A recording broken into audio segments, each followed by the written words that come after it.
ng Pilipinas. Yes, sir! Yes, sir! Ito yung tanong ko na sigurado akong makakatulong sa binubuo kong company.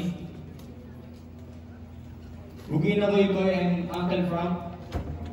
Pag may kaharap kayo na high value man, anong tawag mo sa kanila at paano sila ina-approach? Ano mo siya i-address? Tama? Yeah. Sir ba, boss? Ganun. High value man. Kasi basically, may mga hinaharap kayo ng mga multi-millionaire or billionaire na tao. So gusto ko lang malaman kung paano sila kinakausap, paano sila ina-approach. Huwag kang maging kiss-ass masyado sa kanya. Huwag kang masyadong maging parang fanboy na fanboy sa kanya, elib na elib ka sa kanya. Parang normal lang. Tandaan mo, lalaki din siya eh. Pareho kayong lalaki lang eh. Hindi mo, pareho kayo may problema lang din sa babae. Yung high value mo na yun, ang problema na yun sa chick din niya, katulad mo eh. Pero huwag ka lang masyadong, pero syempre, nandiyan pa rin yung respect mo sa kanya, nandiyan pa rin. Huwag lang yung masyadong parang i-overvalue mo siyang gano'n. Nandun pa rin yung respect mo sa kanya at keep it cool lang lagi sa kanya. At sa tingin ko nga rin, Tol, kung gusto mo makakonect sa kanya, huwag ka gano'n magsalita eh. Huwag ka magpasikat sa kanya.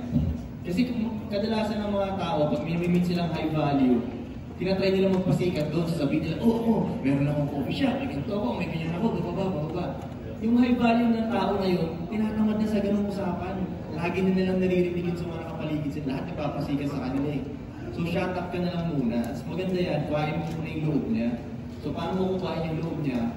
Masalitain mo siya, magtanong ka ngayon sa kanya. Mag-isip ka rin ng tanong ng mga hindi pa natatanong sa kanya.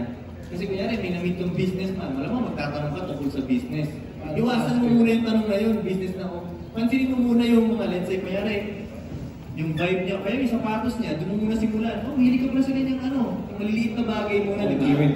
Diba? Doon mo muna simulan. Doon yung business. Parang kunyari, may mamimit ako, let's say, may rapper ako mamimit, na young rapper. Madalas yan, tatanungin niya ako tungkol sa mga rap game na yan, mga YouTube, Spotify, ganyan. Mag-board na ako sa ganyan eh. Ayoko nang kausapin siya ng mga rap game na ganyan eh. Kumbaga,